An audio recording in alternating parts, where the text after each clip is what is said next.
नमस्कार दोस्तों, कैसे हैं आप लोग। दिल्ली के मुख्यमंत्री अरविंद केजरीवाल की मुश्किलें अब बढ़ गई है।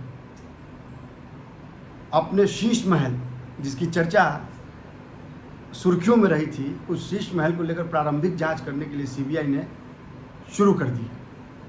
हालांकि प्रारंभिक जांच का यह मतलब नहीं है कि आरोप साबित है या आरोप किसी तरह का लगा है, लेकिन प्रारंभिक जांच में अगर यह बात सामने आती है कि शीश महल में 40 करोड़ रुपये खर्च किए गए थे, तो यह आप मान के चलिए कि यह अरविंद केजरीवाल के कील ताबूत में आखिरी कील साबित होगा।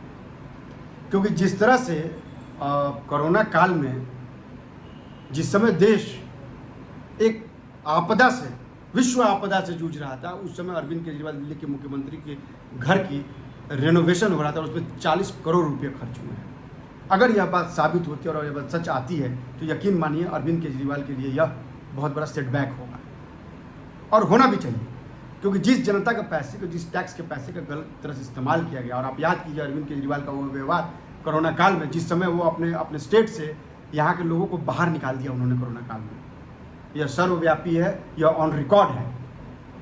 और उस अरविंद केजरीवाल अपने शीश महल को, सरकारी बंगले को 40 करोड़ रुपये में रिनोवेट करा रहे थे। आप सोचिए कितनी बड़ी बात है। अगर यह बात साबित होती है तो आप यकीन मानिए अरविंद केजरीवाल, वो दिन दूर नहीं जब अरविंद केजरीवाल जो है वो सलाखों के पीछे भी हो सकते हैं।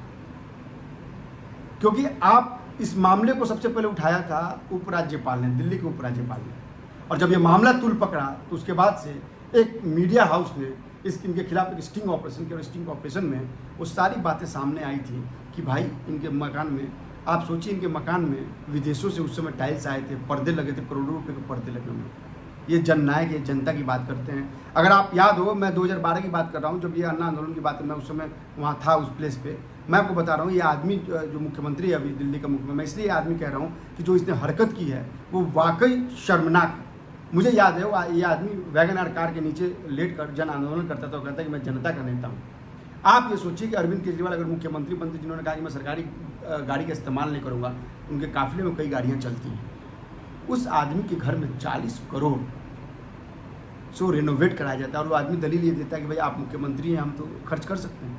अरे भाई आप मुख्यमंत्री हैं, ठीक है, आप खर्च कर सकते हैं, मान गया आपकी बात, खर्च कर, फिर आप भी कहो ना कि आप भी उसी हमाम में, उस हमाम में आप नंगे हैं, आप भी उसी पायदान में खड़े हैं, आप भी उन्हीं सीढ़ियों को चढ़ रहे हैं जो बाकी नेता चढ़ रहे हैं। और आपने इसी को आधार बनाकर जनता के सामने अपनी छवि बनाई थी, जिसकी बदल जनता ने आपको वोट दिया था और जनता ने फिर आपकी सरकार यहाँ पर आई। आप मुफ्त शिक्षा, मुफ्त चिकित्सा और मुफ्त व्यवस्था, यह आपका स्लोगन है या आपका पेट है। लेकिन क्या आपने कभी ये सोचा है कि जिस दिल्ली में आप मुफ्त सब कुछ बांट रहे हैं, वहाँ तो केंद्र सरकार पहले से ही बहुत कुछ सुविधाएं दे के रखी। केंद्र सरकार की इतनी योजनाएं जो सबसे पहले दिल्ली में ही लागू होती है, और उस दिल्ली को आपने एक धोखे में रख के और इतना बड़ा काम किया। हालांकि यह अभी जांच का विषय, मैं बार बार कह रहा हूँ, ये जांच विषय, लेकिन सीबीआई ने अगर जांच शुरू कर दिया है, सीबीआई ने अगर प्रारंभिक जांच शुरू कर दी है, इसका मतलब यह है कि सीबीआई को कहीं ना कहीं से लीड मिली है। सीबीआई कहीं ना कहीं इस बात से सहमत है कि वाकई उस मकान को शीश महल बनाया गया है। 40 हज़ार करोड़ रुपये, 40 करोड़ रुपये जो खर्च करके बनाया गया है, यह वाकई जो है यह जनता के पैसे का लूट है। अरविंद केजरीवाल इस घटना के बाद से उनकी पार्टी का रिएक्शन है कि केंद्र सरकार इससे घबरा गई है, और अरविंद केजरीवाल को वो फंसाना चाह रही है, 2 करोड़ जनता का आशीर्वाद है, इस तरह के बयानबाजी आ रहे हैं अरविंद केजरीवाल के पार्टी से, और ये ऑफिशियल बयान है उनका। लेकिन आप सवाल ये नहीं है, सवाल 2000 जनता का आशीर्वाद नहीं, जनता ने अगर आपको आशीर्वाद दिया है, शीश महल बनाने का आशीर्वाद नहीं दिया था आपको जनता ने दिल्ली को सुगठित और एक वैसे स्टेट के रूप में ले जाने के लिए दिया था जो आप, जिसका सपना दिखाकर आप दिल्ली में आए थे। खैर ये आपकी राजनीति है, आप इस पर राजनीति करते, लेकिन एक बात जान जाइए कि अगर सीबीआई ने इस मामले को दर्ज किया है तो यकीन मानिए आने वाले दिन में अरविंद केजरीवाल की मुश्किलें बढ़ जाएंगी।